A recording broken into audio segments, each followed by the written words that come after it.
light a candle.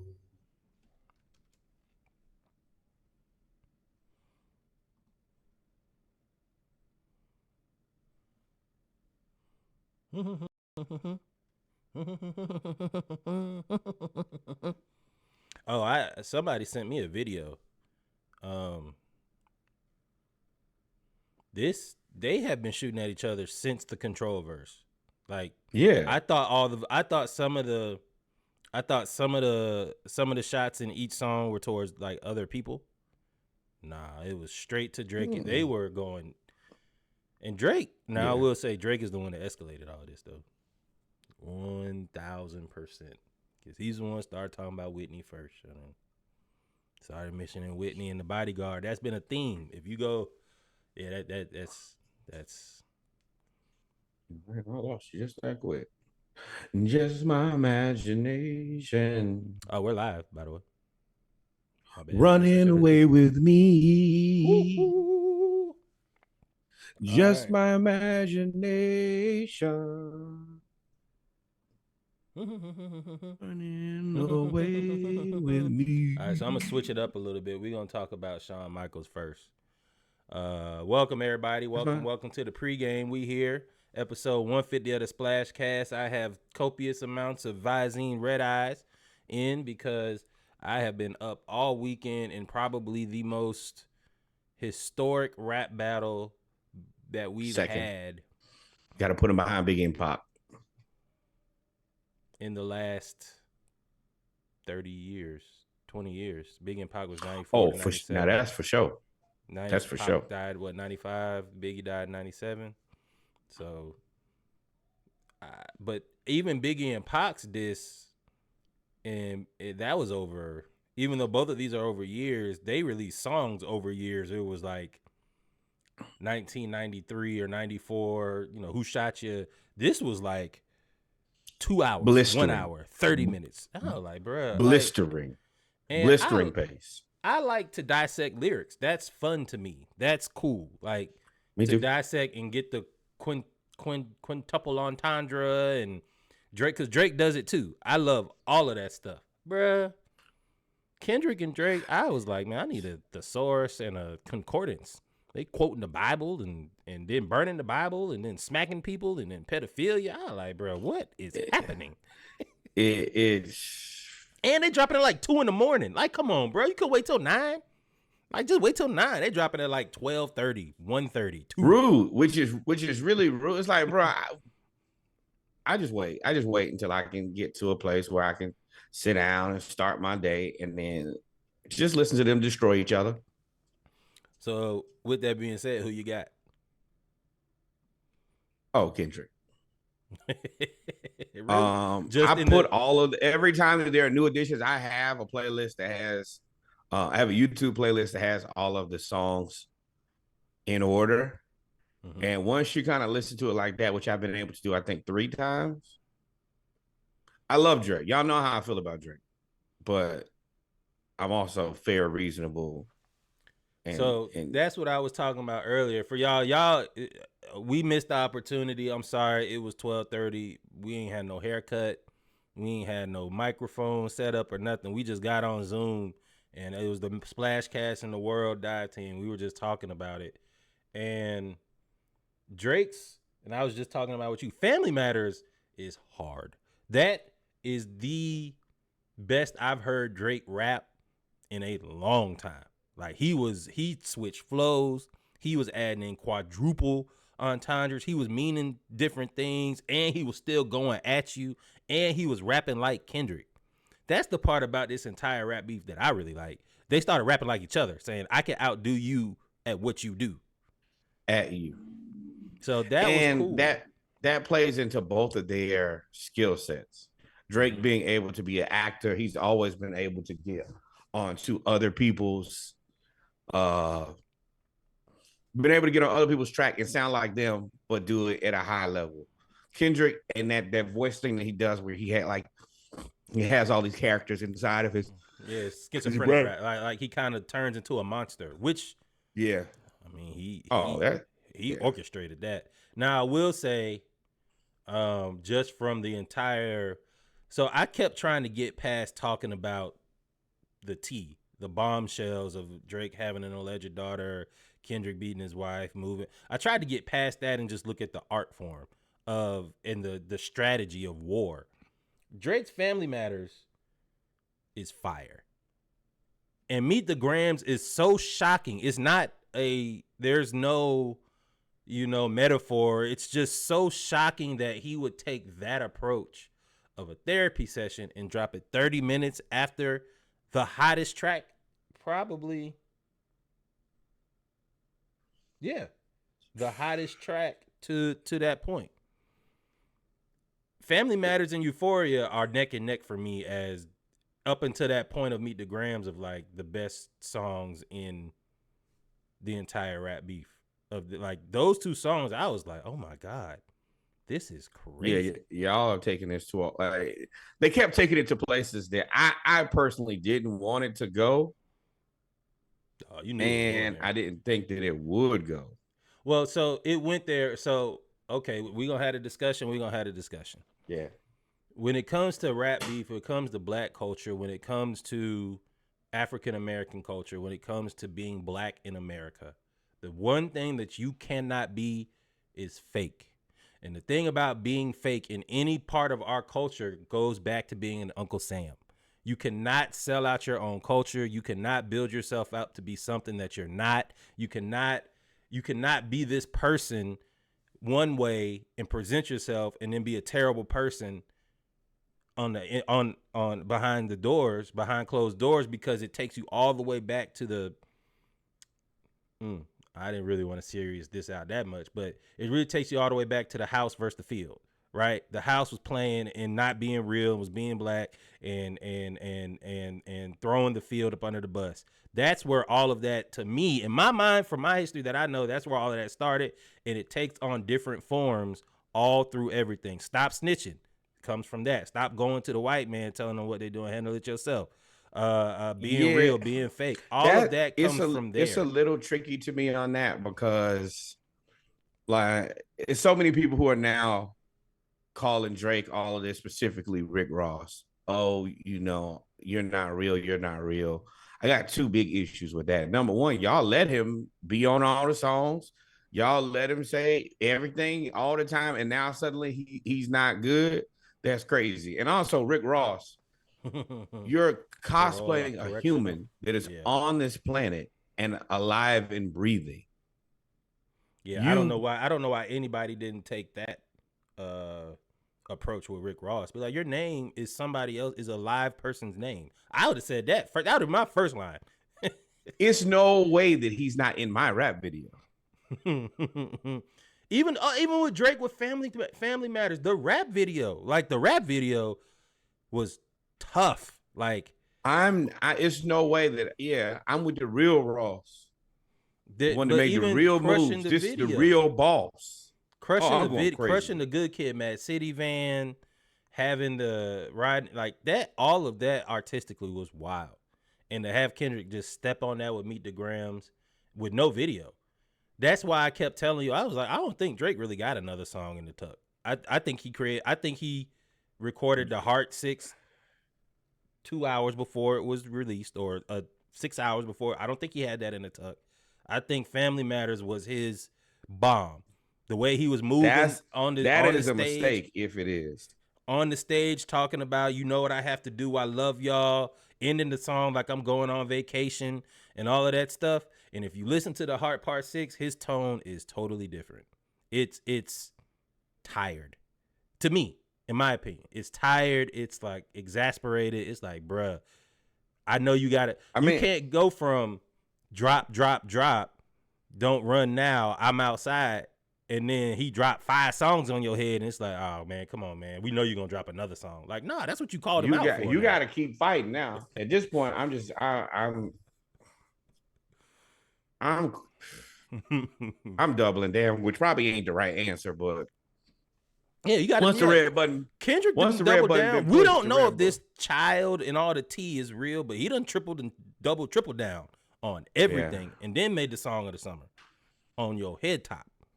And I'm not sure if we will even start this podcast with a song, I think that we'll probably start it with the apology of J. Cole. In hindsight, that I think that's one of the smartest moves I've seen in any type of war. Apologizing. I would apologize if it Yeah. was foresight, but it wasn't foresight. He got a warning. Yeah, you could pull out of a fight when the dude, when the brother of the affiliate is like, hey, you don't want to step in. Hey, it's a nuke over here now. I got a nuke now. Get on. I like you. Hey, at the end of the day, like, this is rap. I get what you thought that what it was. Move. Schoolboy Q. Move. Schoolboy Q, bro. Now, hey, send that man a fruit basket. Now, I said, and send him a feature. Hey, bro, thank you for keeping me out of World War III. I said on Saturday Morning Live, and I think I said, I don't know if I said on Saturday Morning Live, but I said, I think this is more of TDE seeing a chink in the Young Money, Cash Money throne, right? Young Money, Cash Money has run rap since 2009. Since Drake dropped, it's been Wayne and Drake. Jay-Z comes in when he wants to. Kendrick and TDE always been number 2. And Dreamville and J. Cole have risen to like number 3. So it's always been Drake. And now, once you take, Drake is the head, pause if necessary, the head of the snake. Or the kingdom of the tower. Not trying to make him sound evil or anything. But, so if you gonna take out Young Money, Cash Money, Wayne ain't nobody messing with Wayne. He's like God status. Like, and I mean Little G, but I mean in terms of the rap game, I think they also have a different level of respect for him too. Yeah, because like the whole thing was he ain't real. Go ahead. I mean, it's kind of difficult to quantify Wayne as real. He started rapping when he was 12 years old. You wasn't trapping out the bando. What it's about though. It's not about rapping when you 12. It's about you. Rick Ross is cosplaying as Rick Ross. Drake is cosplaying as a gangster, is what they're saying, bro. You correct, and the only reason you cosplaying as a gangster because you know you got your daddy, who, as according to Kendrick Lamar, your daddy has your back, and Mr. Prince. Don't want no problems. And said you wanted to be Junior. It's just so much disrespect there. But once Kendrick dropped this song. Once he dropped this, I see dead people. Once he dropped that, I was like, okay. It's such a slap. Such a slap. Man down, call her Amber Lambs. Tell him breathe, bro. Nail a nigga to the cross. He walk around like Tizo. What's up with these jabroni ass niggas trying to see Compton? The industry can hate me. Fuck them all and they mama. How many options you really got? I mean, it's too many options. I'm finna pass on this body. I'm John Stockton. I was like, oh my God, he called that man Karl Malone. And Drake deleted the picture. Him and Karl Malone. I was like, bruh. Now, you shouldn't have been taking a picture with Carlito, Karl Malone and his daughter. And he doubled down on the pedophile joint. Now, you made it in a joking manner. You kind of predicted what was going to happen. You were like, all right, Drake. We both said, we was like, all right, Drake, now you done mentioned Whitney. And Kendrick was saying, keep it cool. Kendrick came back and talked about Kendrick that lying. Son. Kendrick you don't wait for just, it's not one thing that sends you into this place. You've been waiting on your opportunity to get to him. And the door. Yeah, you're right. Just cracked open and you stuck your whole foot in there. You've been waiting on that, and that's fine. I don't have no issue with that, but don't try to be like, oh, he took this to a place. Nah, it's that one person you've been waiting to cut their ass. You just been waiting on a chance to get to it. But that's my point I said earlier. Drake has said Whitney a few times over the decade, and it's like, all right, now.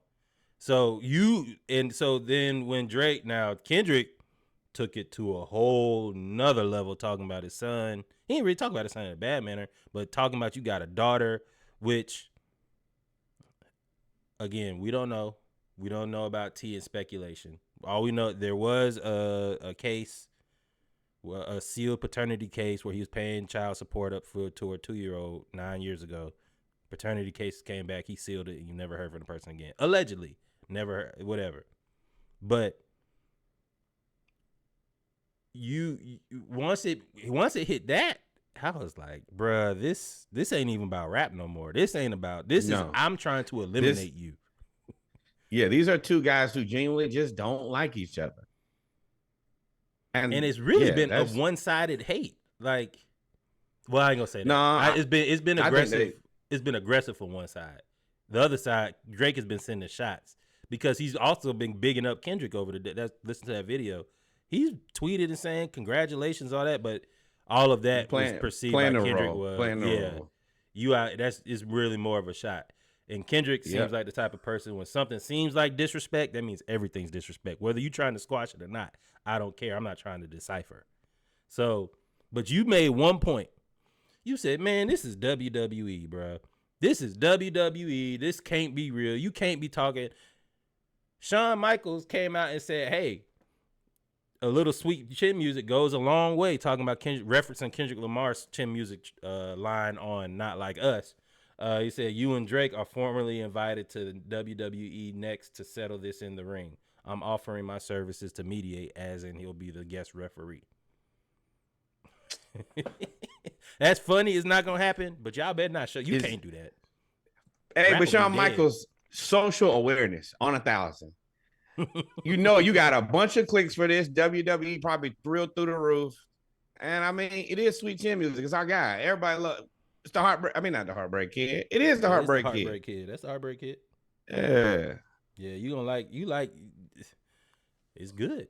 It's good. Hey, I told y'all Indiana was gonna give them a problem. We told y'all on Saturday it was gonna give them a problem. I told y'all that defense is real. Oh, we're gonna talk about that too, because I think I hate to steal one of Reggie's colloquialisms, but you get the Knicks might have got ahead of their skis. Yeah. Indiana mess around, and New York doesn't play fast, but we'll get into it. So I got Kendrick winning this, not off the tee, off of the plan, stepping on Drake's nuclear bomb with your own weird ass. I've never heard a track where somebody sat down and did a therapy session with somebody's family. I've never heard that in rap. Smoked. And then to come back with the song of the summer, and then Drake to kind of drop the dud that is the Heart 6. It was like, man, damn, Drake. It's to me, it's Pusha T all over again. This is the exact way it played out with Pusha T, except for Kendrick dropped just more songs. This is the exact same thing that happened. And Drake, you better keep that daughter in Haiti or Cuba, or wherever it's rumored she's supposed to be. You better keep her there. Yes. Ooh. But yeah, we don't need nothing else. Pascal done check back in the game. It's gonna be ugly. You about to get running commentary of this Knicks Indiana game. Let's move on, man. Let's move on to some positive stuff, because I ain't gonna lie, man, I am tired. You know what is another one of my colloquialisms, you call it? We going for the blacks. The blacks. No shade from the previous conversation. I don't mean anything by that. This is strictly about Africa. The athletes from Nigeria, Ghana, and Liberia celebrate Olympics qualification together in unity. This is a historic moment. I don't know if we've had all of Nigeria, Ghana, and Liberia celebrate qualifying for the 4x100. And America is the favorite, along with Jamaica. It's always been them. So shout out to those guys, man. They were extremely excited and happy. Look at that. Yeah, it's just so great to see the three different countries be able to celebrate together. Them to understand this is not just a win for us individually, but collectively. We're going to talk about later here about some Nigerians in the NFL. We've talked about basketball Africa and what they got going. Y'all better keep your head on the swivel. France ain't the only people coming up around here. Yeah, man, and we need some positiveness after this week. We trying to be positive. Speaking of sweet chin music, though, Monsieur Garcia or Senor Garcia tested positive for PEDs for the Devin Haney fight. This is like icing on the ugly cake for this fight. Garcia was acting weird the whole time. He came in overweight. He bet $500,000 per pound that he would not come in overweight. Came in 3 pounds overweight, paid $1.5 million, chugged the beer while coming in overweight. 1.5, boy. Then went out there and probably had the biggest win of his career, to be honest. Now it's being negated by steroids or performance-enhancing drugs. He's come out and denied it totally, and Tank's been defending Ryan Garcia up to this point and said, if you are on PEDs, I'm going to beat your ass when I see you because you got me out here looking foolish. I hope for his sake that this, I don't know, man, you tested positive. I can't say this a fake. You tested. They tested you after the fight. Yeah, you know how that goes. You took the test, right? I ain't take the test for nobody. If you ain't get it, you ain't get it, bro. I can't help you with that. Now Garcia, people have been alluding that somehow he may have gotten different water or whatever in the fight. I don't know, but bruh, this is not bode well for your career. Only a few people in the fight game can come back from steroids because they believe it's over. They believe it gives them it's a cheat code. I think John Bones Jones is the only one. I think he can come back from everything. Drugs, steroids. Yeah, but I feel like Bones Jones, did he come back from? He came back from drugs and steroids. Yeah. Mm-hmm. He been suspended. I know steroids too. Steroids, cocaine, whatever. That's what I thought it was. I thought it was. He's been suspended multiple times, but every time he come back, he win the championship. So it's like, all right, well. And that's just a human. Y'all better leave alone. You leave the whole family alone. He know how to choke you out. The other brother, whatever got going on, and then the other one's still in the league. So it's one in the league in the NFL, one that can rip your head off, and the other one is as strong as both and going through a lot of issues. So make good decisions. But not to bury the lead for Ryan Garcia. Does he have a next move after this? Is there a next move? Suppose he can't fight this, and this is it. There's no coming back from here, from this test. What's his next move? Back. When I say coming back, I meant like not being able to prove that he's innocent. They were gonna fight again anyway, because remember, this is the one that due to the fact that he came in overweight, that they were gonna the belt was no longer available to be taken anyway. So yeah, they'll fight, and this will be the first legit fight, and then they'll get tested again. But they're gonna run this back. Ryan Garcia wants it, and I know Haney wants it. Haney wants it too, because he leaning into this steroids. He's like, man, I ain't never been hit that hard. I was like, bruh, steroids ain't do that. Now steroids don't let you not block a punch. Yeah, gotta get out of the way now. Just because he got steroids don't mean to make his hand and teleport. Yeah. You can still get out of the way. He was just tagging you, dog. So hopefully you figure it out. I would love to see a rematch. I would love for it to be a legit rematch. I don't want no more, well, we just doing this to do it. I don't want none of that. Braves had a rough weekend. I think we went 1-2 against the Dodgers. Might have went 0-3. Might have got swept. And I ain't going to say the Dodgers. We didn't get swept. We got swept by Shohei Ohtani. We got beat by Shohei Ohtani. He got beat by Shohei Ohtani. Very different. 2 hands and 1 elbow. Very different. But he's crazy. And I don't understand how you could be that good at hitting and still be arguably the best pitcher in baseball. Yeah. Babe Ruth who? Yeah. Babe Ruth, the black man. MLB is posting Marcell Ozuna's content for the first time in 3 years. Even though we got beat, Marcell Ozuna has been playing out of his mind, and he's, for the first time in 2 years, he's just been quiet. He's just been playing baseball. We ain't had nothing. Just playing baseball. And he's playing so good that he's undeniable. It's kind of like a Drake kid. You can't hide it forever. Yeah. At this point, he playing so well that he's currently the best player on the Braves. He's probably the best slugger in the National League, and I don't even really think it's that close. And the fact that Matt Olson and Ronald Acuna kind of having slow starts to begin with, he got the team on his back. Yeah. So the Braves, I don't have our schedule pulled up, But we do the East is in. I mean, the Phillies have hit their stride. They have figured out whatever it was. Their pitcher was a Wheeler. He's had 3 straight 10 strikeout games, and they've won all 3 going away. This is going to be an interesting baseball season, especially in the NL East. It's going to be crazy. And hopefully the Braves can get to it. But shout out to Ozuna, man. Some people call that. Everybody said you can't come back from some stuff, bro. This is man. He was revival. You know, we used to call him "He Who Shall Not Be Named." We couldn't figure out why he was still in the league, bro. Like, how is he still on the team? So, but with that being said, ladies and gentlemen, we've come to the end of the pregame. We talked about Kendrick and Drake. Shout out to Kendrick for executing a wonderful plan. Shout out to Drake for rapping and not standing down and not running from a fight. Yeah. I mean, you got to put him in the top 2 of all time. I would just say the sacrifice to me is it's expensive.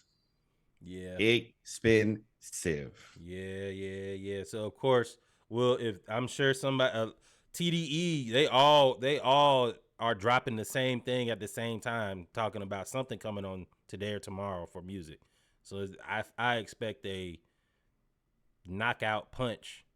There's a rumor to Black Hippie. Oh, and that's the other part for me is he's just rejuvenated. West Coast rap. United him. Like, yeah, once you went at Tupac in the way that you did, you really set them ablaze. That's our Andre 3000. You imagine somebody said something sideways about Andre 3000. Jump him. And they did. And they are. You got Andre 3000 fur pants and shoulder pads. Jump him. Yeah, Drake. And I mean, we here. We'll talk about it. We here now. That slave line, bruh. Somebody need to proofread a little bit of your lines, just because. Not saying it was a bad line, but it's ammo. You giving he is. I knew the colonizer line was coming. I didn't know what. But it was so funny because he do rap like he freaked the slaves. He was like, "Boy, I'm calling you a white boy. You talking about slaves? Nope, can't do it." I mean, you can't call his son a black man. That's crazy. Call him a white boy, but call him a black man. Let me mentor you because your dad don't teach you shit is one of the most disrespectful things that you can say to a human. If somebody said that to my daughter, your daddy ain't shit, I will raise you, bro. I kill him or her, whoever that is. I don't mess with my child. Oh, don't matter. We all equal opportunity over here. You mess with my family, and he was like, "Hey, Sandra, sit down. Don't tell my mom to sit nowhere, bro. I will hurt you. I will hurt you bad." What's it, Sandra? Sit down. You failed as a parent. Yeah, I shot him, and I think they deserve to burn in hell. Lord have mercy. Lord have mercy. But guys, we're gonna take a 2-second break, man. If y'all want to go get a little beverage to wind on down, because you shot. I'm sure y'all have just survived Cinco de Drinko like me. Yeah, I'm trying to rehydrate and come back, bounce back.